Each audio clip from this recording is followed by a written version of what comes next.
Sebelum ceritanya dimulai, silakan tulis di kolom komentar dari daerah mana saja teman-teman yang menonton cerita ini. Dan jangan lupa like dan subscribe, agar channel Our Story bisa terus berkembang dan mempersembahkan cerita yang terbaik. Pagi itu udara masih segar ketika sinar matahari menembus tirai tipis di kamar besar bergaya modern minimalis. Gita baru saja bangun dari tidurnya, duduk di tepi ranjang sambil merapikan rambut panjangnya yang sedikit berantakan. Ia melirik jam dinding, jarum panjang baru saja menunjuk angka 6. Seperti biasa, ia selalu bangun lebih awal untuk menyiapkan kebutuhan suaminya. Bagi Gita, rutinitas itu adalah bentuk cintanya, meski kadang tubuhnya merasa lelah. Dengan langkah perlahan, ia menuju dapur. Dapur rumah mereka luas, penuh perlengkapan modern yang sering dipuji oleh tamu yang datang. Tangannya lincah mengambil bahan-bahan makanan, menyalakan kompor, dan mulai memasak. Bau harum tumisan bawang langsung memenuhi ruangan. Gita tersenyum kecil, membayangkan wajah Bayu yang biasanya senang bila disajikan sarapan hangat sebelum berangkat kerja. Tak lama, langkah kaki terdengar dari arah kamar. Bayu muncul dengan setelan santai, masih mengenakan kaos dan celana tidur. Rambutnya sedikit berantakan, namun wajah tampannya tetap terlihat segar. Ia melirik istrinya sebentar, lalu duduk di meja makan sambil membuka ponselnya. "Pagi," ucap Gita sambil menoleh. Pagi," jawab Bayu singkat tanpa menatapnya. Jarinya sibuk menggulir layar ponsel, seakan lebih tertarik pada notifikasi yang masuk daripada percakapan dengan istrinya. Gita menahan perasaan kecil yang menyelinap, lalu kembali tersenyum. Ia menatap piring berisi nasi, telur, sayur tumis, dan secangkir teh hangat di depan Bayu. "Ini sarapanmu. Aku buat yang ringan saja. Kamu kan nanti ada meeting pagi, aku takut kamu kekenyangan dan malah ngantuk." Bayu mengangguk, mengambil sendok, lalu menyuapkan makanan tanpa banyak bicara. Suara denting sendok beradu dengan piring menjadi musik pagi itu. Gita duduk di seberangnya, memperhatikan gerak-gerik suaminya. Ada sesuatu yang berbeda, tapi ia mencoba menepis perasaan itu. "Aku lihat jadwalmu padat sekali minggu ini. Jangan terlalu capek, ya?" kata Gita pelan, mencoba membuka percakapan. "Ya, namanya juga kerja," jawab Bayu singkat. Senyum yang biasanya ia pasang, kini jarang sekali muncul. Gita terdiam. Dahulu, setiap pagi selalu ada candaan kecil di meja makan. Bayu sering menggoda masakannya, bahkan kadang pura-pura salah menilai rasa hanya untuk membuatnya kesal. Kini semua itu hilang, digantikan keheningan yang membuat hati Gita terasa kosong.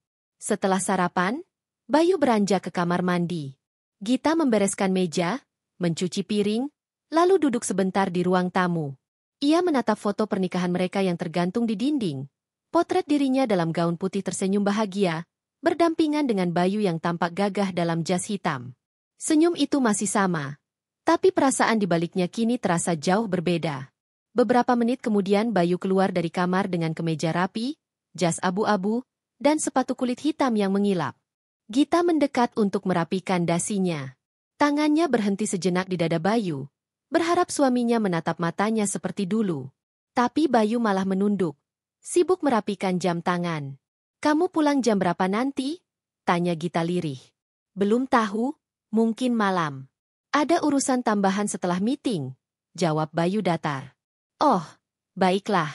Hati-hati di jalan," ucap Gita, mencoba terdengar biasa saja meski dadanya terasa berat. Bayu mengangguk, lalu meraih tas kerjanya. Ia tidak memberikan ciuman perpisahan seperti biasanya. Gita hanya berdiri di pintu, melambaikan tangan ketika mobil Bayu keluar dari garasi. Saat mobil itu menjauh, Gita menarik napas panjang. Ada rasa sepi yang menekan, rasa yang sulit dijelaskan.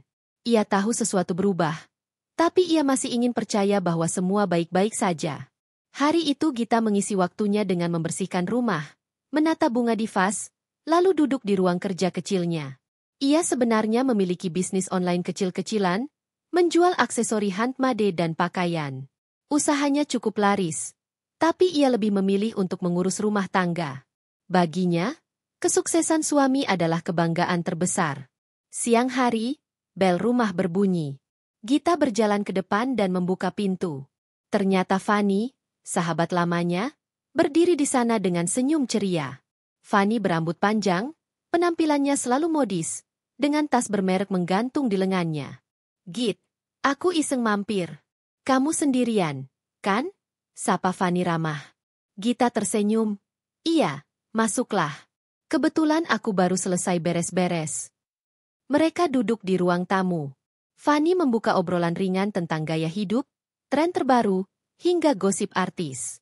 Gita menanggapi seperlunya, kadang tertawa kecil, meski pikirannya masih melayang pada Bayu. Kamu kelihatan pucat, Git. Ada masalah? Tanya Fanny tiba-tiba. Enggak, kok. Cuma agak capek aja. Jawab Gita cepat. Jangan bohong. Ya, aku sahabatmu, aku bisa lihat dari matamu. Ucap Fanny sambil meraih tangan Gita. Kalau ada yang mau kamu ceritakan, bilang saja. Jangan dipendam. Gita terdiam, menatap wajah Fanny yang terlihat penuh perhatian. Ia ingin bercerita, tapi ada perasaan ragu. Ia memilih tersenyum tipis. Aku baik-baik saja. Fan, mungkin cuma butuh istirahat. Fanny mengangguk, lalu mengalihkan pembicaraan ke topik lain. Namun, di balik senyumnya, ada kilatan aneh yang tidak disadari Gita. Waktu berlalu. Menjelang sore, Fanny pamit pulang. Gita menutup pintu, lalu bersandar sejenak. Rasa lelah semakin terasa. Bukan hanya fisik, tapi juga hati. Ia berjalan ke kamarnya, merebahkan diri di ranjang, dan menatap langit-langit. Pikirannya penuh tanya, tapi ia menenangkan diri dengan keyakinan bahwa semua akan baik-baik saja. Malamnya, Bayu pulang lebih larut dari biasanya. Suara mobil masuk ke garasi membuat Gita segera turun dari kamar. Ia menyambut Bayu di ruang tamu. Kamu sudah makan? Tanya Gita lembut. Sudah, di luar. Jawab Bayu singkat sambil meletakkan jasnya di sofa. Ia terlihat lelah, tapi lebih banyak menatap ponselnya daripada menatap istrinya. Gita ingin mengajaknya bicara, tapi ia menahan diri. Ia hanya menyiapkan air hangat dan membiarkan Bayu beristirahat. Malam itu, mereka tidur di ranjang yang sama, namun terasa begitu jauh. Gita menatap punggung suaminya yang membelakangi dirinya. Perlahan, air matanya menetes, membasahi bantal. Ia teringat janji setia yang dulu pernah terucap. Kini, ia merasa seakan dirinya sedang berjalan sendirian dalam rumah tangga yang seharusnya mereka jalani bersama. Pagi berikutnya, Gita bangun lebih awal dari biasanya. Hatinya masih terasa berat mengingat malam sebelumnya Bayu pulang larut tanpa banyak bicara. Ia tetap berusaha menampilkan wajah tenang. Di dapur, ia menyiapkan sarapan sederhana. Tangannya bergerak otomatis, meski pikirannya melayang-layang. Saat Bayu turun dari kamar, ia tampak tergesa. Jas sudah melekat di tubuhnya, rambut disisir rapi, dan ponsel tak pernah lepas dari genggamannya. Kamu nggak sarapan dulu? Tanya Gita ketika melihat Bayu hanya mengambil secangkir kopi. Aku nggak sempat. Ada meeting pagi banget, aku harus berangkat sekarang. Jawab Bayu sambil meraih tas kerjanya. Tapi aku sudah masak. Nanti aja, Git. Aku telat kalau makan dulu. Potong Bayu cepat. Ia sudah melangkah menuju pintu, seakan tak punya waktu untuk sekadar menoleh. Gita terpaku sejenak, lalu menyusul sambil membawa bekal yang sudah ia siapkan sejak tadi malam. Kalau begitu bawa ini. Setidaknya kamu makan di mobil. Bayu sempat melirik, menerima bekal itu tanpa banyak komentar. Ya, makasih.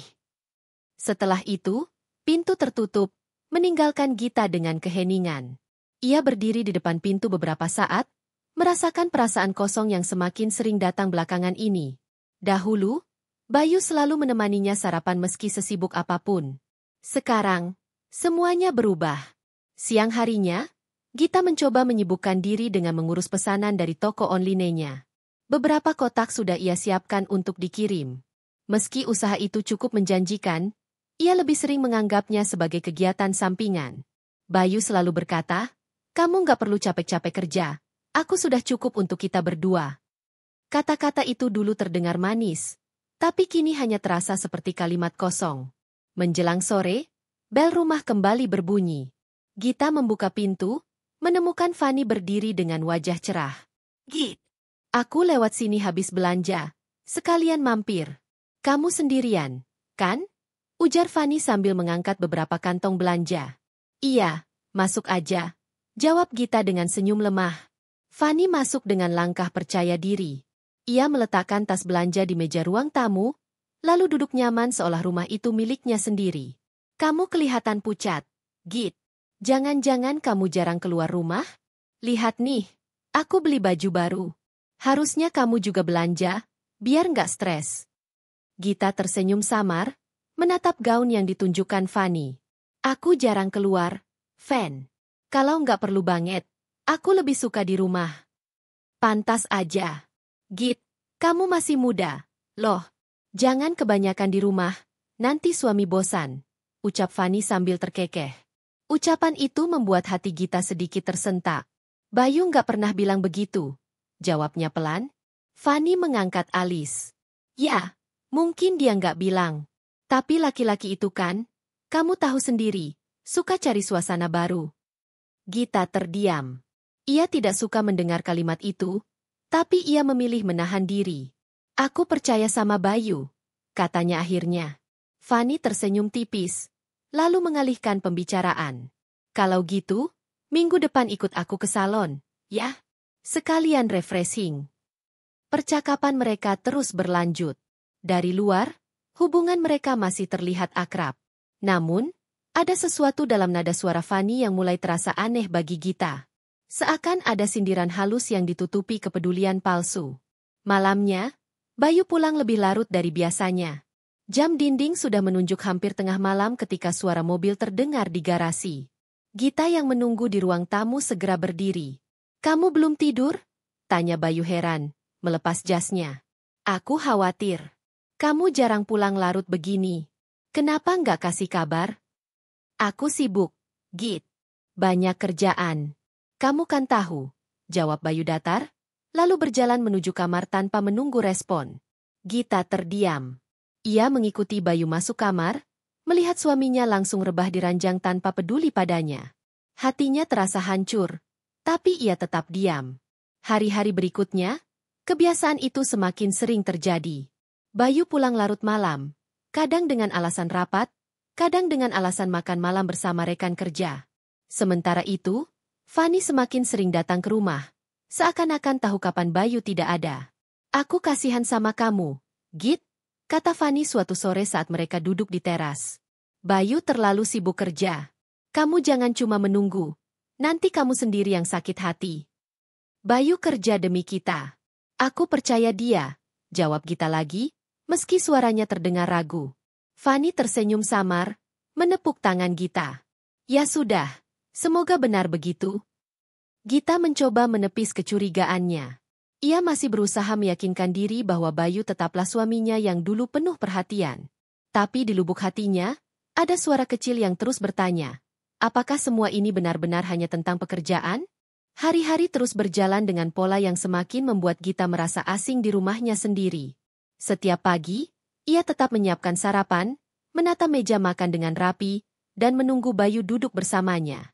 Namun yang terjadi belakangan hanyalah pemandangan Bayu yang terburu-buru, menyambar secangkir kopi, lalu pergi tanpa banyak bicara.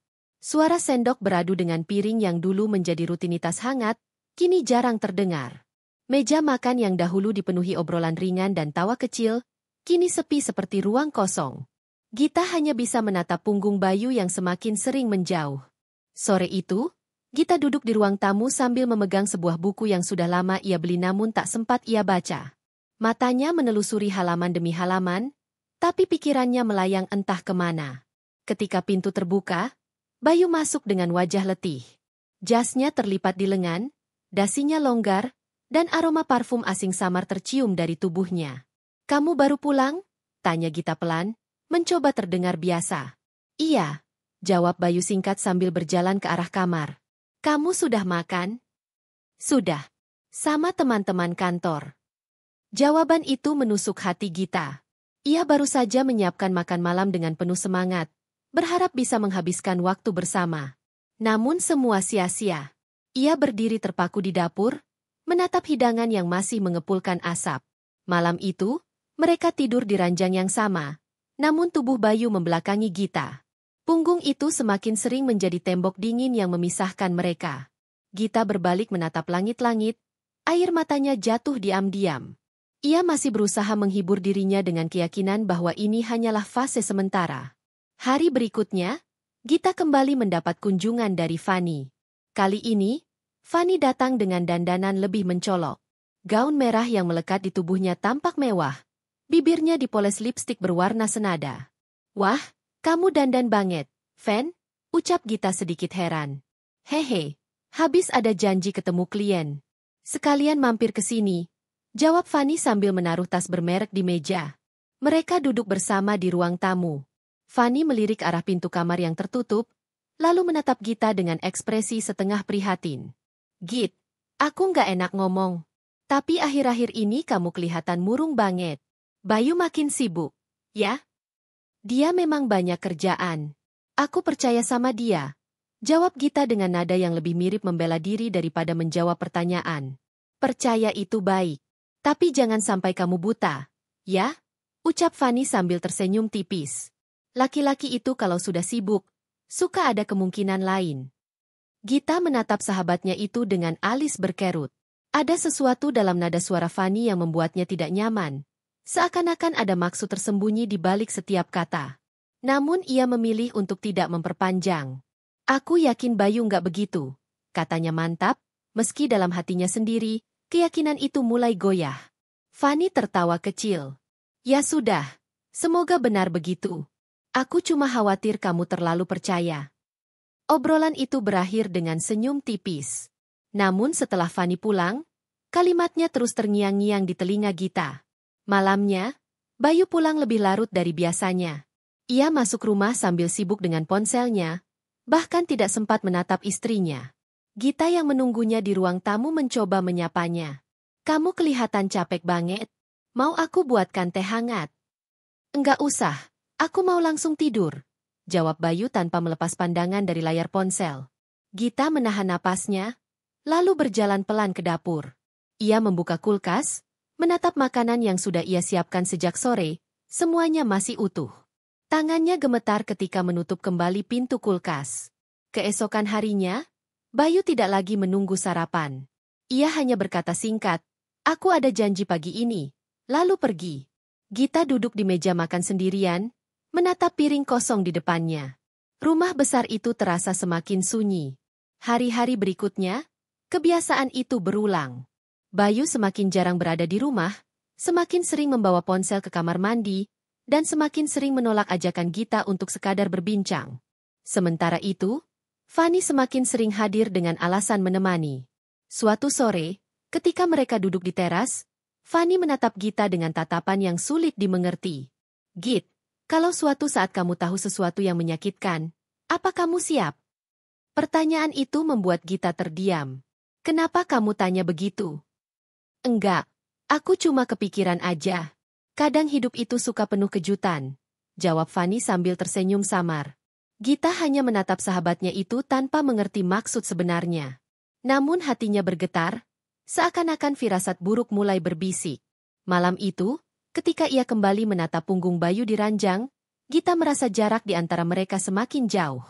Ia memejamkan mata, berdoa dalam hati agar semua ini hanyalah bayang-bayang ketakutan, bukan kenyataan yang akan menghancurkan segalanya. Gita berdiri lama di depan cermin kamarnya. Tangannya menyusuri pipinya yang pucat. Matanya memandang wajahnya sendiri yang sudah lama tak tersenyum tulus. Rambutnya yang sedikit kusut ia rapikan perlahan, mencoba menata diri sebelum keluar kamar. Hatinya masih berat mengingat sikap Bayu tadi malam.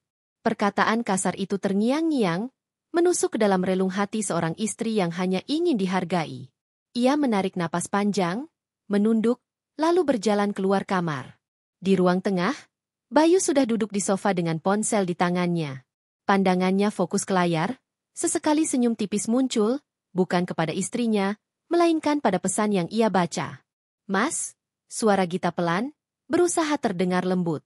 Bayu menoleh sebentar, kemudian kembali menunduk pada ponselnya. "Apa lagi? Jangan ganggu dulu, aku sibuk." "Sibuk sama kerjaan atau sibuk sama chat orang lain?" Gita memberanikan diri bertanya. Suaranya tidak keras, namun mengandung luka. Bayu mendengus, lalu menaruh ponselnya di meja dengan agak kasar. "Kamu tuh kenapa sih? Curigaan melulu." Nggak capek apa hidup penuh prasangka? Aku cuma istri yang pengen dihargai. Mas, aku capek kalau selalu diperlakukan seolah aku ini nggak ada. Mata Gita mulai berkaca-kaca. Bayu berdiri, menatap Gita tajam. Kalau kamu capek, ya udah. Jangan bikin aku tambah capek dengan drama kamu. Aku juga manusia, butuh ketenangan, bukan rengekan tiap hari. Tangis Gita pecah. Ia membalikan badan, berlari kecil ke dapur sambil menutup mulutnya agar suara isaknya tidak terlalu keras. Namun hatinya semakin hancur. Ia merasa dirinya bukan lagi istri, melainkan hanya penghuni rumah yang keberadaannya diabaikan. Di saat bersamaan, ponsel Bayu berbunyi lagi. Layar menyala, muncul notifikasi. Fani, Mas, jangan lupa janji kita siang ini. Aku tunggu ya. Bayu buru-buru mengambil ponselnya, membaca pesan itu dengan wajah yang sulit disembunyikan dari siapapun yang melihat. Bibirnya tersenyum samar, matanya berbinar. Ia lalu mengetik balasan cepat, "Iya, aku datang. Jangan khawatir." Di dapur, Gita berusaha menguatkan diri. Ia mengelap air mata dengan punggung tangannya, lalu mulai menyiapkan sarapan. Telur ia goreng setengah hati, nasi ia hangatkan dengan terburu-buru. Pikirannya melayang, tubuhnya bergerak otomatis. Sesekali ia berhenti, menunduk, mencoba mengendalikan emosi. Ketika ia membawa makanan ke meja makan, Bayu sudah berdiri dengan rapi mengenakan kemeja kerja. "Aku nggak sempet sarapan, aku pergi dulu," katanya singkat, meraih tas kerjanya. "Mas, sebentar saja, makan dulu, aku sudah siapkan." Gita mencoba menahannya. "Aku bilang nggak sempet." Suara Bayu meninggi, lalu ia melangkah keluar dengan cepat. Pintu rumah menutup keras. Gita berdiri kaku sambil memandang meja makan yang kini sia-sia. Nasi hangat mengepul, telur goreng masih utuh di piring, tak tersentuh. Hatinya makin remuk. Sementara itu, Bayu melajukan motornya menuju sebuah kafe di pusat kota. Sesampainya di sana, Fani sudah duduk menunggunya. Wanita itu tampak segar dengan riasan tipis. Senyum manis merekah menyambut kedatangan Bayu. "Mas akhirnya datang juga," ujar Fani sambil menatapnya penuh arti. Bayu langsung duduk di depannya. Wajahnya berubah jauh lebih cerah dibandingkan saat bersama Gita tadi. "Maaf ya, tadi agak telat. Ada urusan sebentar di rumah." "Urusan sama istri, ya?" Fani bertanya dengan nada menggoda. Bayu hanya tertawa kecil, mengalihkan pembicaraan. "Udahlah, jangan bahas itu. Aku mau tenang kalau sama kamu. Aku capek kalau di rumah." Fani mencondongkan tubuhnya sedikit, menatap Bayu dengan tatapan penuh perhatian. "Aku ngerti, Mas. Kamu nggak usah khawatir. Di sini kamu bebas jadi diri kamu sendiri. Aku akan selalu ada buat kamu." Kata-kata itu membuat Bayu merasa seolah mendapatkan pelarian. Ia lupa sejenak bahwa ada seorang istri yang menunggunya di rumah dengan hati terluka. Sementara di rumah, Gita duduk sendirian di meja makan, menatap kosong ke arah piring yang masih penuh. Tangannya memegang sendok, namun tak ada selera untuk makan. Air matanya menetes lagi, jatuh ke atas nasi yang dingin perlahan. Ia berbisik pada dirinya sendiri, apa aku ini benar-benar nggak berarti lagi di matanya? Hari itu, waktu berjalan begitu lambat bagi Gita. Ia hanya membersihkan rumah dengan hati hampa, sesekali memandangi jam dinding yang seolah mempermainkannya. Sementara Bayu, di luar sana, menikmati waktunya bersama wanita lain yang membuatnya lupa akan luka yang ia ciptakan di rumah. Malam tiba, Bayu pulang lebih larut dari biasanya. Aroma parfum asing masih samar menempel di bajunya. Gita yang sudah menunggu sejak sore hanya bisa menyambutnya dengan tatapan lelah. "Mas, kamu makan dulu? Aku udah masak sayur kesukaanmu," ucap Gita dengan suara serak. "Nggak usah, aku udah makan di luar," jawab Bayu singkat sambil langsung masuk ke kamar. Gita terdiam di ruang tengah. Dadanya sesak, matanya panas. Namun ia tetap menahan tangisnya agar tidak terdengar. Malam itu ia tidur sendirian di sofa. Sementara Bayu di kamar menutup diri tanpa peduli pada perasaan istrinya. Pagi itu Gita bangun lebih awal dari biasanya. Matanya masih sembab karena malam sebelumnya ia menangis lama di sofa. Ia berjalan pelan menuju dapur, menyiapkan sarapan walaupun hatinya sudah berkali-kali berkata lelah. Tangannya menggenggam sendok, namun pikirannya melayang jauh. Ketika ia sedang mengiris bawang, suara ponsel Bayu terdengar dari kamar. Bunyi notifikasi itu berulang, seperti pesan yang masuk terus-menerus. Gita terdiam, tangannya berhenti bekerja. Perasaan gelisah menyelimutinya. Ia melangkah perlahan menuju kamar, jantungnya berdebar keras. Ponsel itu tergeletak di atas meja rias, layarnya menyala. Gita mendekat dengan ragu, matanya menangkap sebuah nama yang tak asing. Fanny.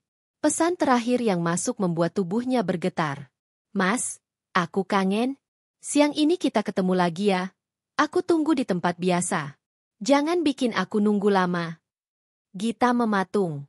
Tangannya gemetar ketika hendak menyentuh ponsel itu. Ia ingin membuka lebih jauh. Namun hatinya diliputi ketakutan. Ia takut kecurigaannya benar. Ia takut menemukan kenyataan pahit yang selama ini berusaha ia tolak. Belum sempat ia berbuat banyak, langkah kaki Bayu terdengar mendekat.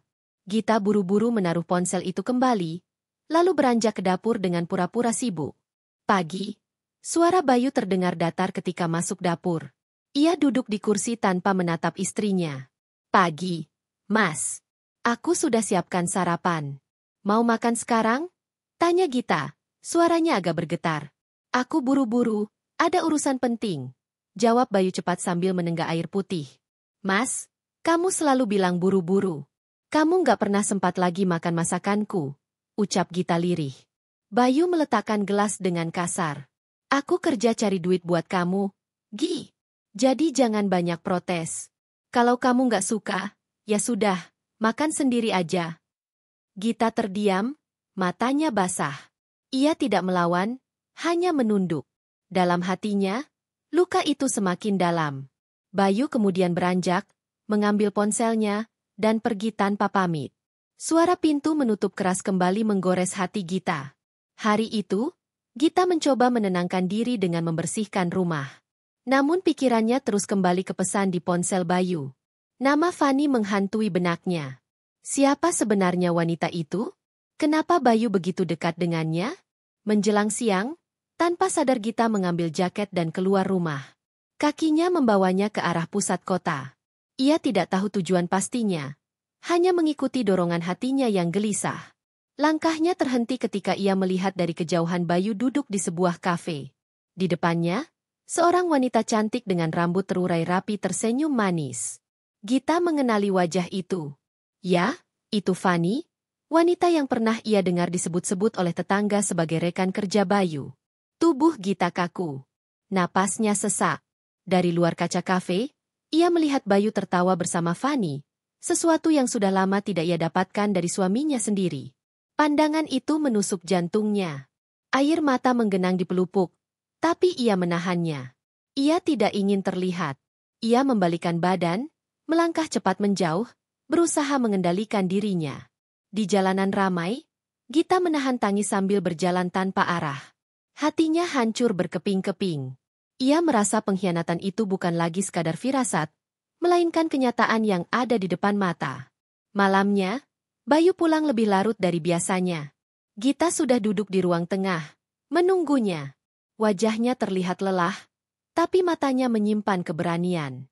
Mas, aku lihat kamu tadi siang. Suara Gita pelan tapi jelas. Bayu yang baru saja menaruh tasnya langsung menoleh. Kaget. Lihat apa? Lihat kamu sama Fanny, di kafe.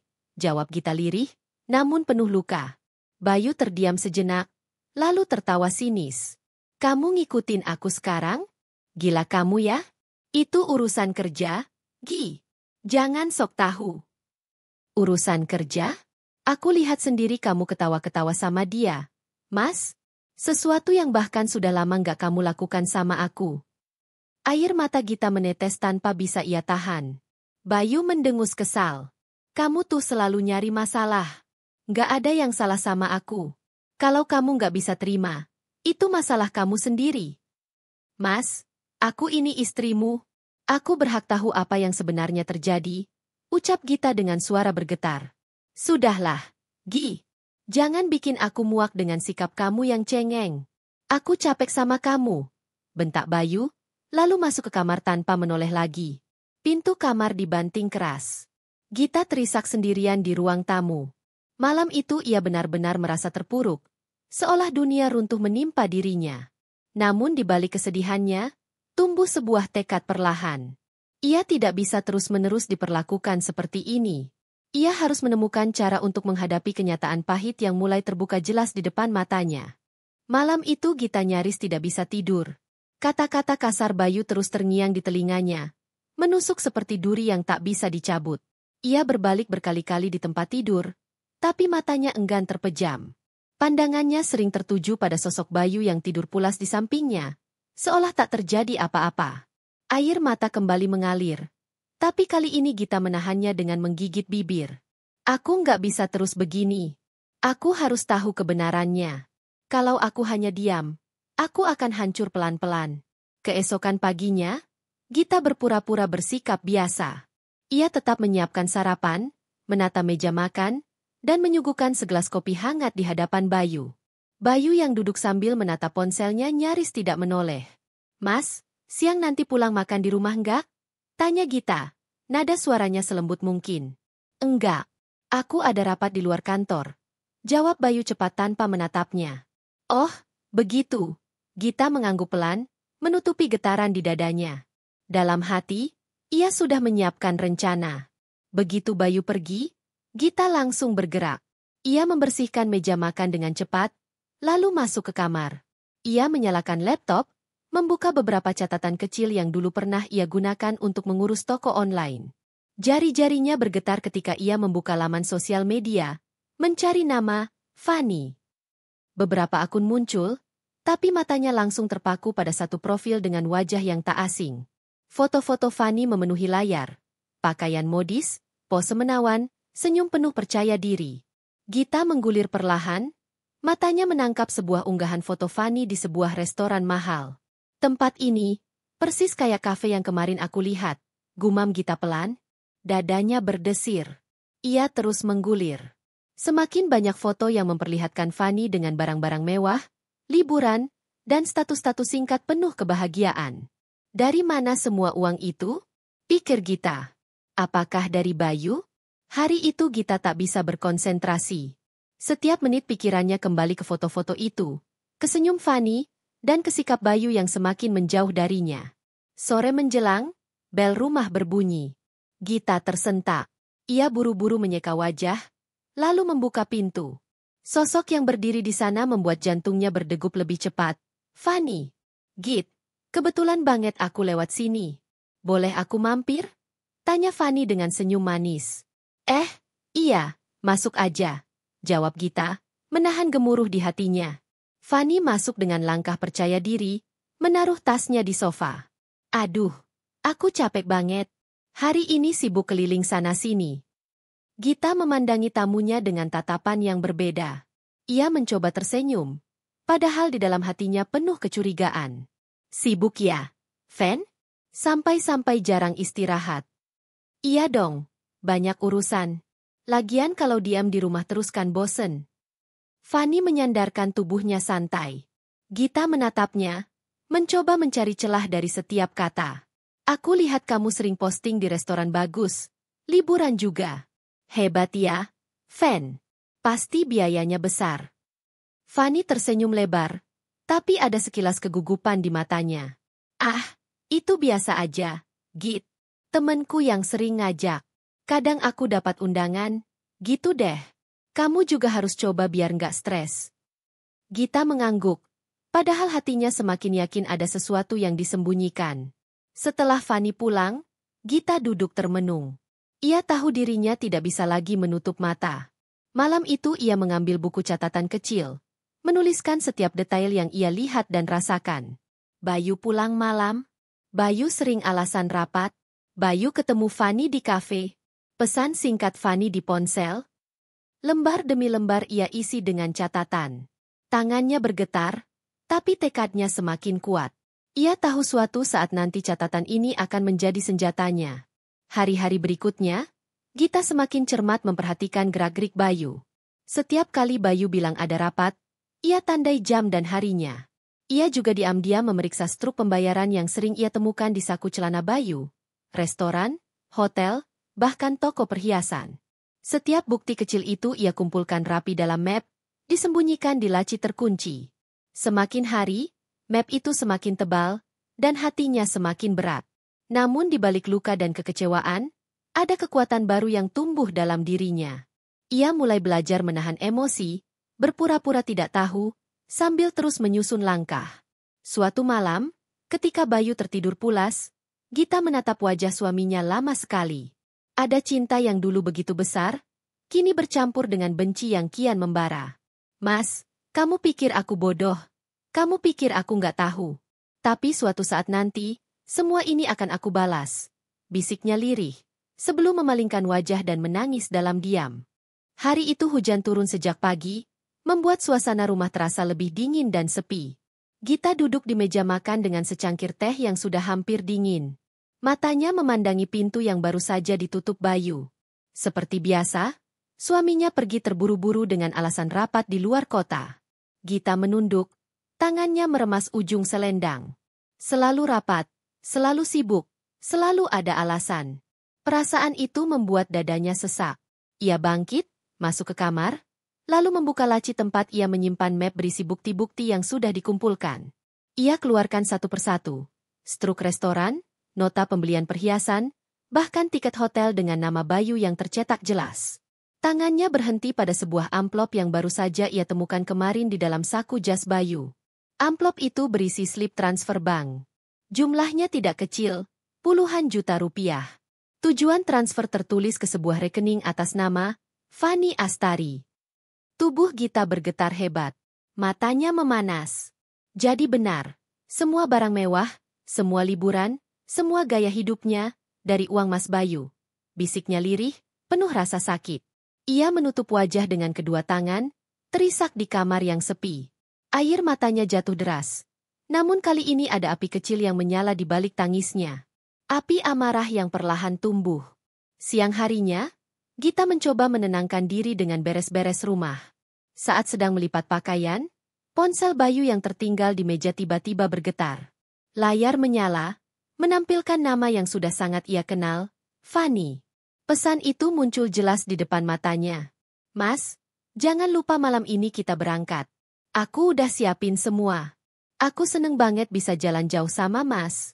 Akhirnya kita punya waktu berdua. Jantung Gita seperti berhenti berdetak. Jemarinya gemetar hebat. Ia ingin membuka lebih jauh, tapi ponsel terkunci sandi. Meski begitu, pesan singkat itu sudah cukup membuatnya semakin yakin.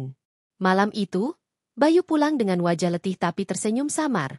Sesuatu yang jarang ia tunjukkan pada Gita akhir-akhir ini. Mas, kamu terlihat senang. Ada kabar baik? Tanya Gita, mencoba menahan nada suaranya agar terdengar tenang. Ah, biasa aja. Cuma urusan kerja yang lancar. Jawab Bayu sambil menaruh tas. Gita hanya mengangguk, padahal hatinya berteriak. Ia menunduk, menutupi air mata yang hampir tumpah. Kerja? Atau wanita itu? Beberapa hari berikutnya, Bayu benar-benar berangkat keluar kota. Gita yang ditinggalkan merasa campur aduk antara lega dan sakit. Namun, di sisi lain, kepergian itu justru memberi ruang untuknya bergerak. Ia mendatangi bank tempat Bayu biasa menyimpan tabungan. Dengan surat kuasa yang masih ia miliki sebagai istri sah, Gita berhasil meminta laporan transaksi rekening Bayu. Matanya membelalak ketika melihat deretan angka di kertas cetak. Hampir setiap minggu ada transfer ke rekening yang sama, atas nama Fani. Jumlahnya bervariasi, kadang 5 juta, kadang 20 juta, bahkan sekali pernah lebih dari 50 juta. Tangannya mengepal kuat, kertas itu bergetar di genggamannya. Selama ini aku hidup sederhana, mengirit, berhemat, sementara dia menghambur-hamburkan uang untuk wanita itu. Gita pulang dengan wajah pucat tapi tekad yang semakin kuat. Ia duduk lama di ruang tamu, menatap kosong pada foto pernikahan mereka yang tergantung di dinding. Foto itu menampilkan dirinya dan Bayu tersenyum bahagia, seolah masa lalu penuh janji manis. Air mata mengalir. Tapi kali ini ia tidak hanya menangis. Ia mulai berbicara pada dirinya sendiri. Cukup, Gi. Kamu sudah terlalu lama diam.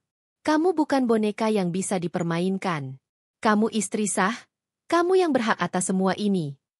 Hari demi hari, Gita terus mengumpulkan bukti. Ia mencatat transaksi, menyimpan slip transfer, bahkan mencetak beberapa foto Fanny dari media sosialnya. Semua ia satukan dalam map yang kini semakin tebal. Suatu malam, ketika duduk sendirian di kamar, ia membuka kembali semua bukti itu. Pandangannya tajam, berbeda dengan dirinya yang dulu penuh kelemahan.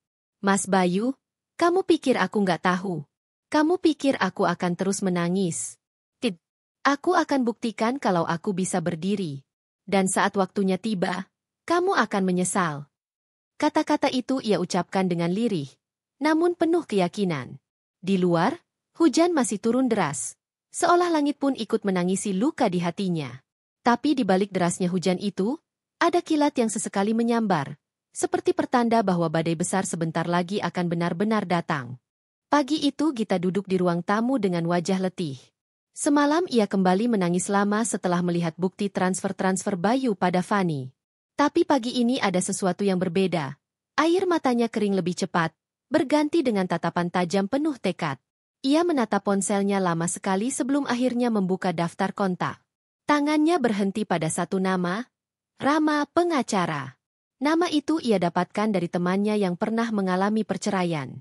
Jantungnya berdebar hebat saat menekan tombol panggil. Beberapa detik kemudian terdengar suara berat di seberang. Halo, ini Rama. Bisa saya bantu?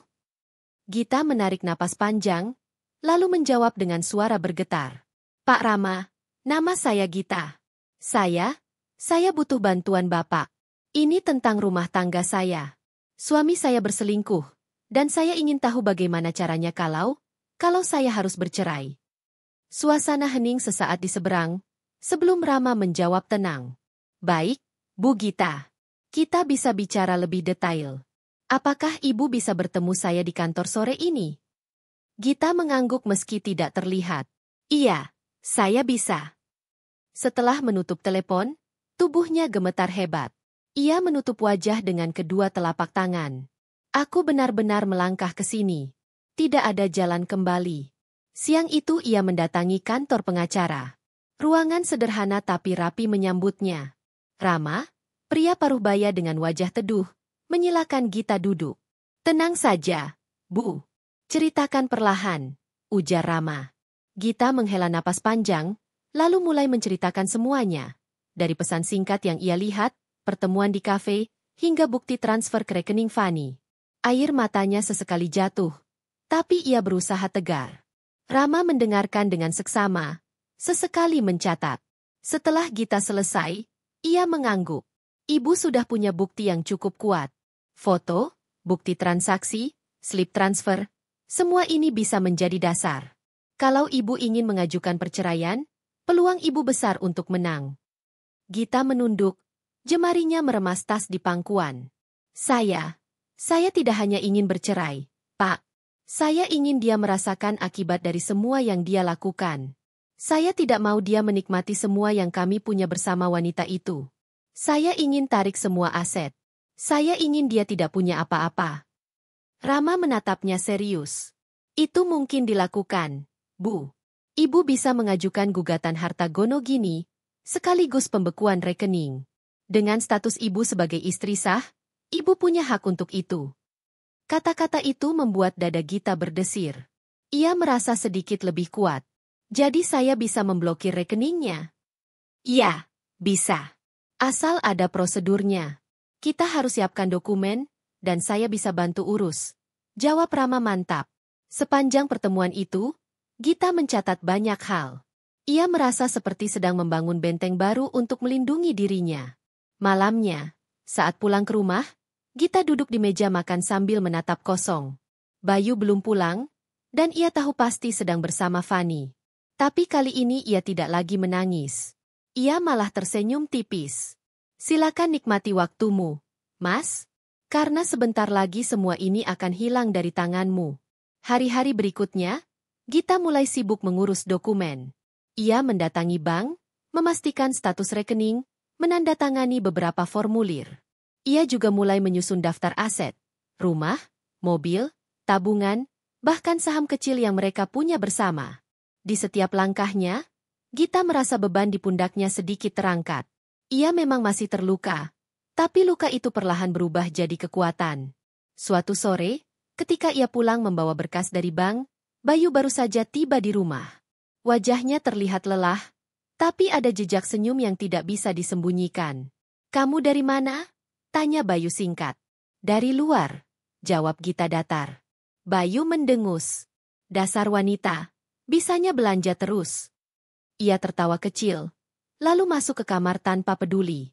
Gita menatap punggung suaminya dengan pandangan tajam. "Tertawalah, Mas.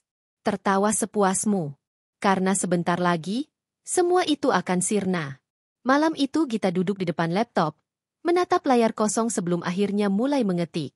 Tangannya gemetar, tapi hatinya mantap. Ia menulis, "Kepada suamiku, Bayu. Saat kamu baca ini, mungkin semua sudah berbeda. Aku bukan lagi istri yang bisa kamu permainkan. Aku bukan lagi perempuan lemah yang bisa kamu hianati seenaknya.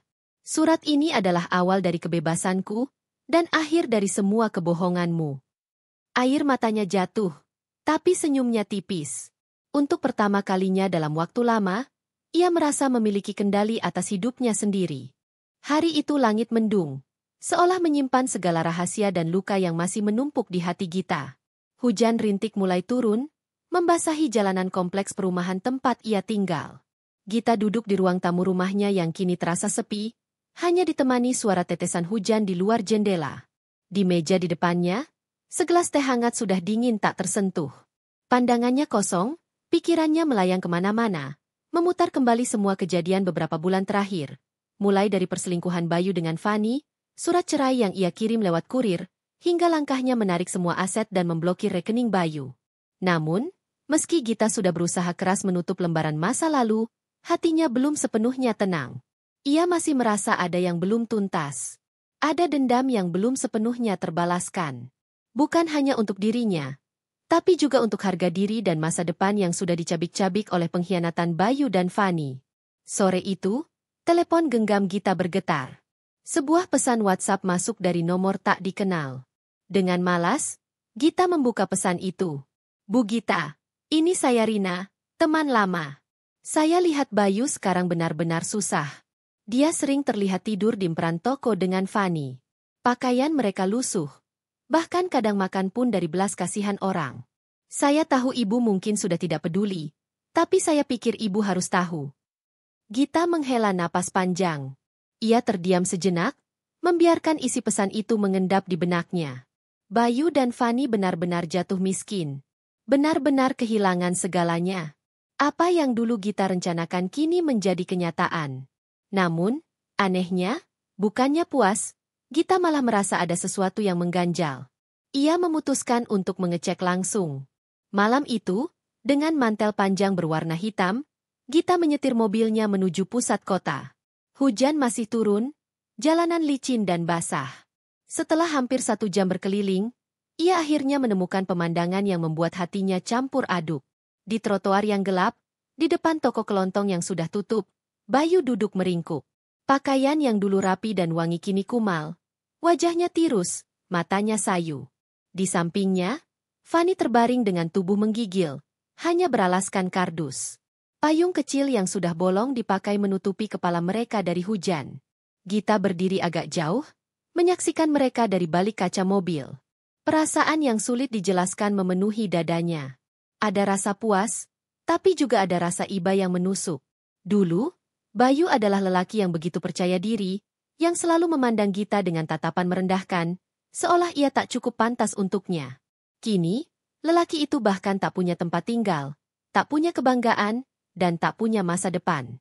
Tiba-tiba, Fani terbangun. Ia menatap Bayu dengan wajah penuh keluhan. "Mas, aku kedinginan, aku nggak tahan lagi. Hidup kayak gini, aku menyesal ikut kamu," lirihnya sambil menitikkan air mata. Bayu tak menjawab. Ia hanya menunduk. Wajahnya penuh kelelahan. Sesekali ia mengelus rambut Fani, meski jelas dirinya pun sudah tak sanggup lagi. Gita mencengkeram setir mobilnya kuat-kuat. Kata-kata Fani tadi seakan menjadi bukti nyata dari balasan karma yang selama ini ia tunggu. Hatinya bergetar, bukan karena iba, tapi karena merasa keadilan akhirnya bekerja. Ia menutup matanya sejenak, membiarkan air mata menetes, bukan karena sedih, melainkan karena lega. Namun, di sisi lain, Gita tahu hidup tidak boleh berhenti di titik ini. Ia harus melangkah lebih jauh. Membuktikan bahwa tanpa Bayu, ia bisa hidup lebih baik.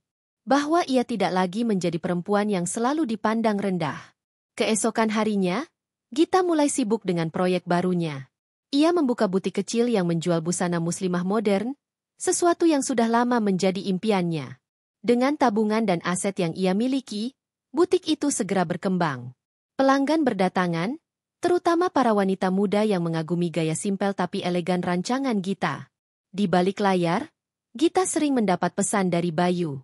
Nomor-nomor baru terus ia gunakan, meski selalu berakhir diblokir.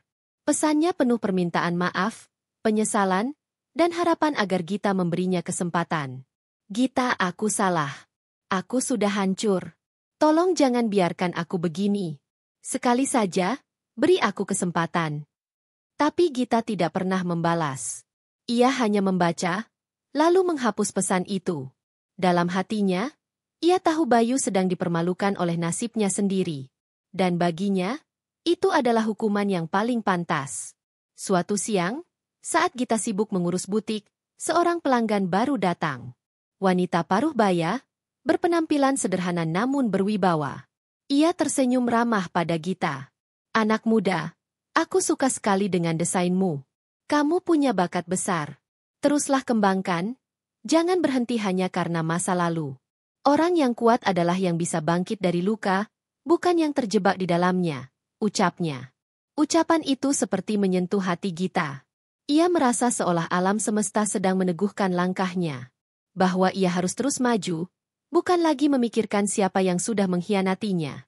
Namun, Gita sadar, cerita ini belum berakhir.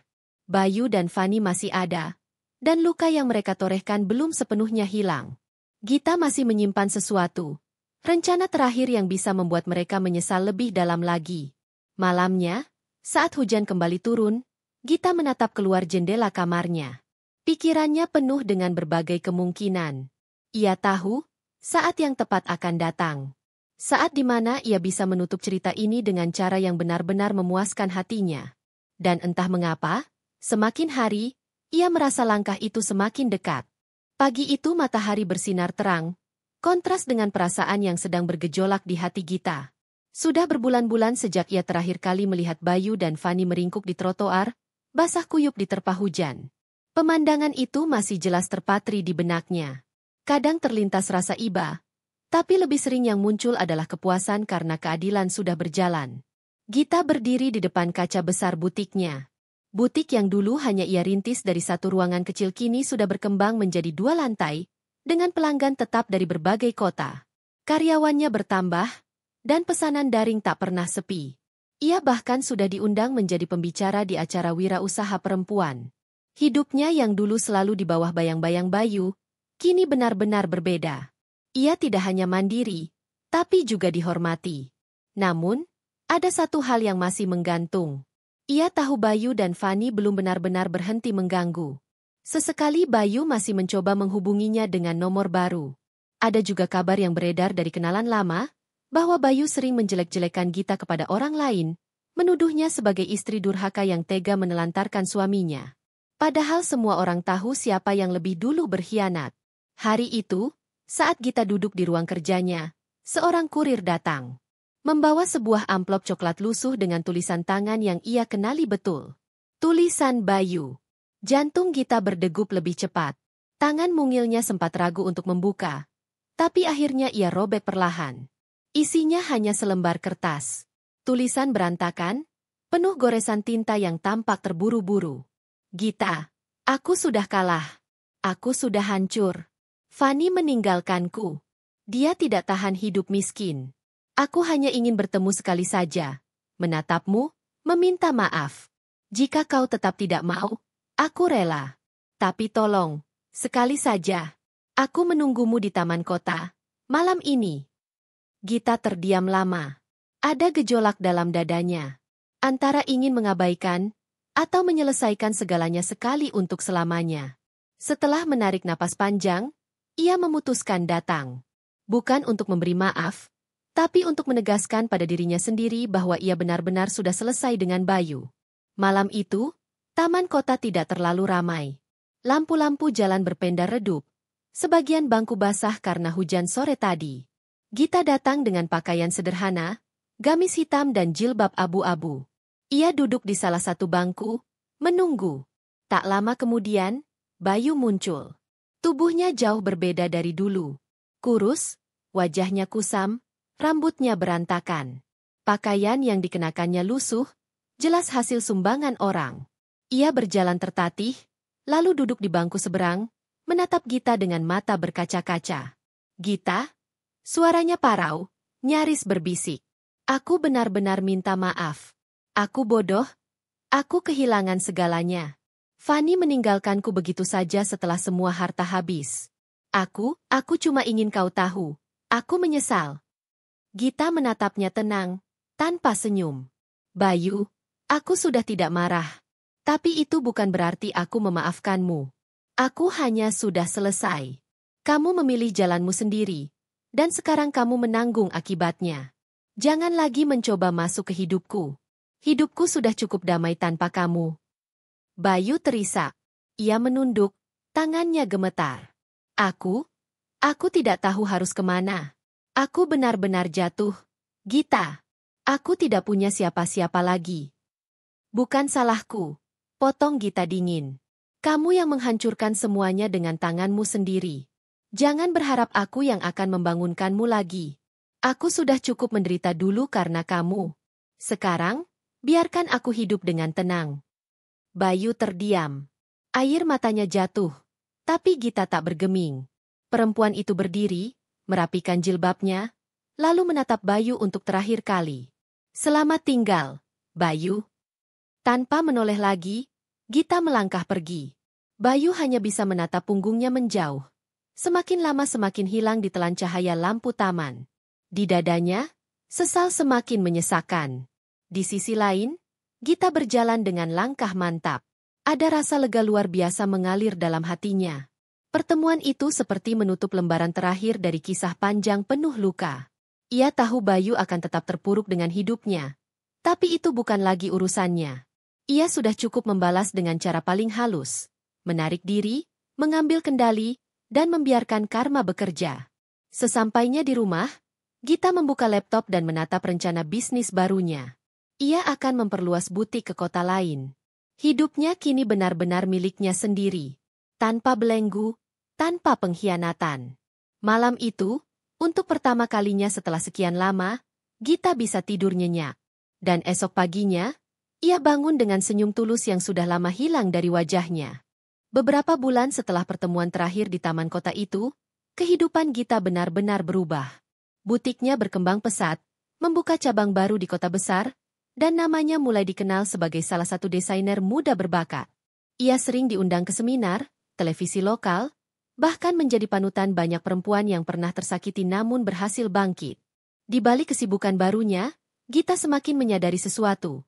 Balas dendam yang sebenarnya bukanlah membuat orang lain menderita, melainkan membuktikan bahwa dirinya bisa hidup lebih baik tanpa mereka. Ia tidak lagi merasa terbebani oleh masa lalu, karena luka yang dulu dalam kini menjadi kekuatan untuk berdiri lebih tegak. Sementara itu, kabar tentang Bayu dan Fanny perlahan memudar. Ada yang mengatakan Bayu pindah ke kota lain untuk menjadi buruh kasar, ada pula yang bilang ia masih berkeliaran di jalanan, kehilangan arah.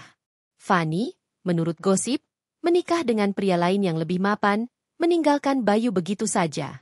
Apapun kebenarannya, Gita tidak lagi peduli. Suatu malam, Gita duduk di teras rumahnya.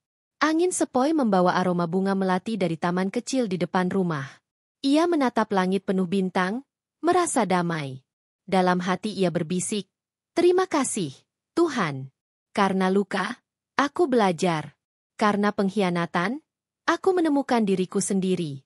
Dan karena kesedihan, aku akhirnya tahu arti kebahagiaan." Senyum tipis mengembang di wajahnya. Bukan lagi senyum yang dipaksakan untuk menutupi luka, melainkan senyum yang lahir dari kebebasan. Hidup Gita kini bukan tentang Bayu atau Fanny. Hidupnya adalah tentang dirinya sendiri, tentang langkah baru yang ia pilih, dan tentang kebahagiaan yang ia ciptakan dengan tangannya sendiri. Dan disitulah cerita ini berakhir. Bukan dengan air mata, bukan dengan dendam, melainkan dengan kemenangan seorang perempuan yang berhasil bangkit dari reruntuhan.